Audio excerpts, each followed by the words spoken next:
अस्सलाम वालेकुम। सितारों के सफ़र पर खुश आमदीद। सबसे पहले तो आप सब लोगों को मेरी तरफ से और मैडम एस्ट्रोलॉजर एन बख्श की तरफ से रमज़ान मुबारक। हमारी दुआ है कि अल्लाह ताला आपको इस मुबारक महीने की रहमतों, बरकतों और मगफरत से नवाजे, आपके रोज़े, नमाज, दुआएं और इबादत कबूल फरमाए। और हमारी दुआएं हैं कि आपके रोज़े, नमाज, दुआएं और इबादत कबूल फरमाए और आपकी ज़िंदगी से हर परेशानी, गम और मुश्किल को दूर कर दे। इस रमज़ान अल्लाह पाक आपके दिल को सुकून, घर में खुशियाँ और रिस्क में बरकत अता फरमाए। आमीन। अब हम बात करते हैं उस प्लैनेट की जो आपके एक्शंस, आपकी ड्राइव और आपकी करेज को रिप्रेजेंट करता है, यानी कि मार्स। ये जब पॉजिटिव होता है तो इसके पॉजिटिव होने की कुछ अलामात ऐसी हैं कि ये बहुत बोल्ड बनाता है इंसान को, डिटर्मिनेशन देता है, एनर्जी देता है, लीडरशिप क्वालिटीज़ देता है और किसी भी चीज़ को इनिशिएट करने की एनर्जी देता है, जो हम सबको लाइफ में आगे बढ़ने और अपने गोल्स को अचीव करने में मदद देती हैं। लेकिन जब मार्स नेगेटिव होता है तो वो कुछ चैलेंजेस भी क्रिएट करता है, जैसे इम्पल्सिवनेस हो गया, ईगो क्लैशेस हो गए, बेसब्रापन हो गया या फिर रैश डिसीजंस के तौर पे वो सामने आती हैं चीज़ें। और अगर इनको कंट्रोल में ना रखा जाए तो टेंशन्स बढ़ना शुरू हो जाती हैं ज़िंदगी में, कॉन्फ्लिक्ट्स देखने को मिलते हैं, हर एक दूसरे से आप लोग लड़ना शुरू कर देते हैं, आपकी अपॉर्चुनिटीज़ मिस होना शुरू हो जाती हैं। तो यहाँ पे मार्स बहुत इम्पॉर्टेंट रोल प्ले करता है आपकी कुंडली जायचा या बर्थ चार्ट में। इस वीडियो में हम एक्सप्लोर यही करेंगे कि मार्स का जो ट्रांजिट है एक्वेरियस में 23 फरवरी 2026 को जो हो रहा है, वो आपके लिए क्या इम्पैक्ट लेकर आएगा आपकी पार्टनरशिप्स में, करियर में, हेल्थ में, आपकी लव लाइफ में, आपकी पर्सनल ग्रोथ में। और इनमें आपको ये भी बताऊंगा कि आप लोगों ने इसकी एनर्जी को कैसे स्ट्रेटजिकली चैनल करना है ताकि आप लोग मैक्सिमम बेनिफिट उठा सकें। और अगर आपकी लाइफ में कॉम्प्लेक्स इश्यूज ज़्यादा हैं या फिर आप चाहते हैं कि मैडम एस्ट्रोलॉजर एन बख्श आपके बर्थ चार्ट को पर्सनलाइज रीडिंग दें, तो आप व्हाट्सएप का नंबर आपकी स्क्रीन पर आ रहा होगा, आप मैसेज करके अपॉइंटमेंट अपना बुक करवा सकते हैं। और जिन लोगों को अपना मून साइन नहीं पता वो कमेंट सेक्शन में अपनी ओरिजिनल डेट ऑफ बर्थ लिखें, हम आपको आपका मून साइन बता देंगे। और अगर आप लोग ये जानना चाहते हैं कि आपकी कुंडली में आपका मार्स कहाँ बैठा है, अच्छा बैठा है या नेगेटिव बैठा है, तो वो भी आप लोग अपनी original date of birth comment section में लिख सकते हैं। हम आपको बता देंगे कि आपका मार्स कहाँ बैठा है। तो आइए देखते हैं कि आपके ज़ोडिएक के लिए, यानी आपकी राशि, आपके बुर्ज के लिए मार्स का जो ट्रांजिट है एक्वेरियस में वो कैसा रहेगा। अब बात करते हैं विर्गो मून साइन वालों की, यानी कि कन्या राशि, यानी कि बुर्ज सुमला वालों की। मार्स आपके 6th हाउस में एंटर हो रहा है। तो यहाँ पे थीम एक्टिवेट हो रही है, वो ये है कि आपकी हर प्रॉब्लम का सलूशंस आपकी अप्रोच होंगी, आपकी अप्रोच में छुपी होंगी। तो आपको इस चीज़ को समझना होगा। मैं आपसे एक सवाल करता हूँ, कमेंट सेक्शन में ज़रूर जवाब दीजिएगा।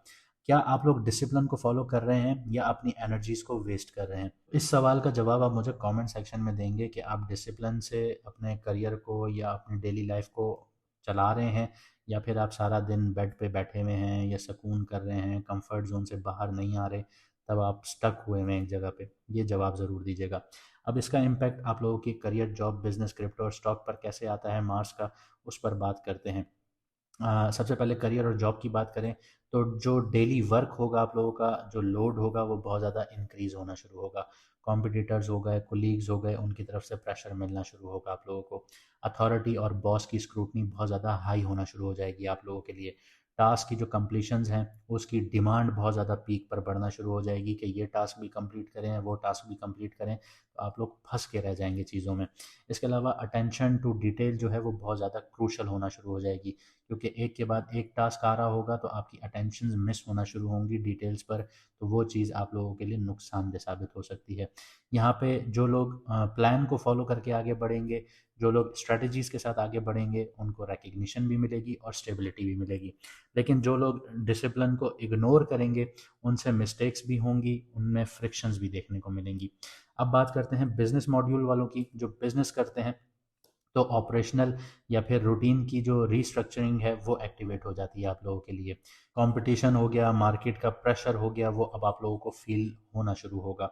स्ट्रेटेजिक प्लानिंग जो है वो बहुत ज़्यादा क्रिटिकल है आप लोगों के लिए। जितना भी काम करना है वो प्लानिंग के साथ करना है। फाइनेंशियल डिसिप्लिन यहाँ पे बहुत ज़्यादा ज़रूरी है आप लोगों के लिए, वरना आप लोगों के जो खर्चे हैं वो आप लोगों के हॉस्पिटल के चक्करों में, हेल्थ के चक्कर में, आप लोगों के कर्ज़ों में, ये सारी चीज़ें आप लोगों को उलझा के रख देंगी। तो आप लोगों को बहुत एहतियात करनी है। प्रॉपर बजटिंग वगैरह बहुत ज़रूरी है आप लोगों के लिए। आप लोग वैसे ही एनालिटिकल माइंड रखते हैं, आप लोग हर चीज़ को एनालाइज करते हैं, तब आप लोग कोई इनिशिएटिव लेते हैं। तो यहाँ पे आप लोगों को बजटिंग करनी चाहिए, क्योंकि आप लोगों का जो सिक्स्थ हाउस है वो लोन्स का घर भी है, कर्ज़ों का घर भी है। ये ना हो आपके जो इम्पल्सिव डिसीजंस हैं वो आपको लोन्स की तरफ ले जाएं, आप लोगों को मुश्किलात की तरफ ले जाएं, कि आप लोगों की डेली लाइफ की जो नीड्स हैं वो मीट ना हो रही हों, तो आप लोगों को उधार लेना पड़ जाए। कुछ लोग कमेंट में कहेंगे कि जो लोग बिजनेसमैन हैं वो उधार क्यों लेंगे। अगर आप मार्केट का साइकिल उठा के देखें तो बिजनेसमैन जो बिजनेस कर रहे होते हैं वो ज़्यादातर उधार पे ही माल चल रहा होता है, क्रेडिट पर ही चल रहा होता है।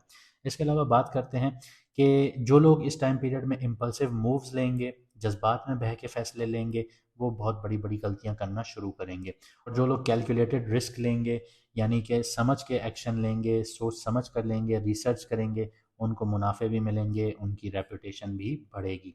आगे बात करते हैं क्रिप्टो स्टॉक और ट्रेडिंग वालों की। तो सिक्स्थ हाउस जो है वो वर्क और कंपटीशन का घर है, एनालिटिकल अप्रोच का घर है। ये क्रिप्टो स्टॉक ट्रेडिंग का घर नहीं है।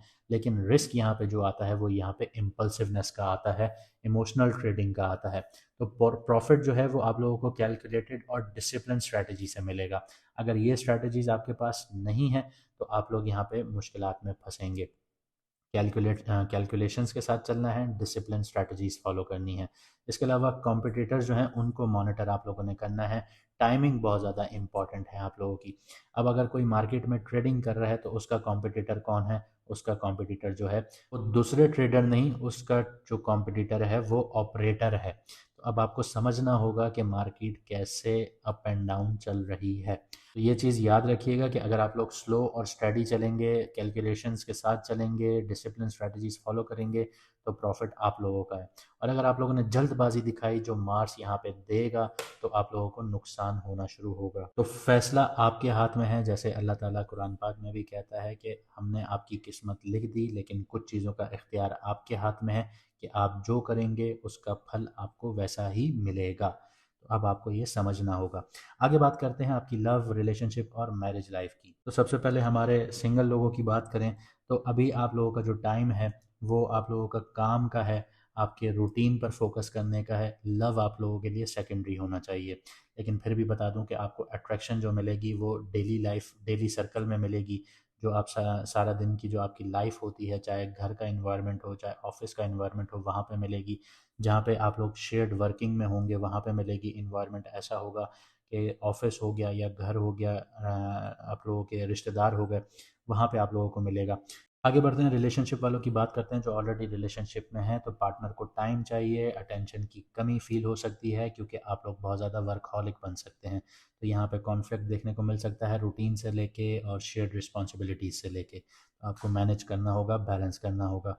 कम्युनिकेशन आप लोगों की ब्लंट हो सकती है। अगर आप लोग अपना रिश्ता खोना नहीं चाहते तो बहुत एहतियात से, प्यार से हैंडल करना होगा आपको अपने पार्टनर को।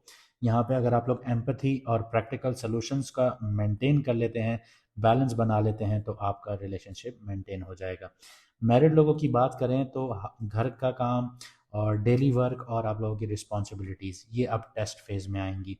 हेल्थ हो गई, रूटीन हो गई, फैमिली डिस्कशंस हो गई, ये सारी चीज़ें आप लोगों के लिए एक्टिव होना शुरू होंगी।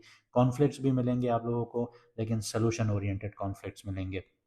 यहाँ पे आप लोगों के लिए जो हिडन पैटर्न होगा ना, वो पार्टनरशिप स्ट्रेंथन का होगा। लेकिन वो किसके थ्रू होगा? वो डेली ग्राइंड के थ्रू होगा, कि रोज़मर्रा के जो मुश्किलात हैं या रोज़मर्रा के जो मसले हैं वो आप दोनों कैसे सॉल्व करते हैं।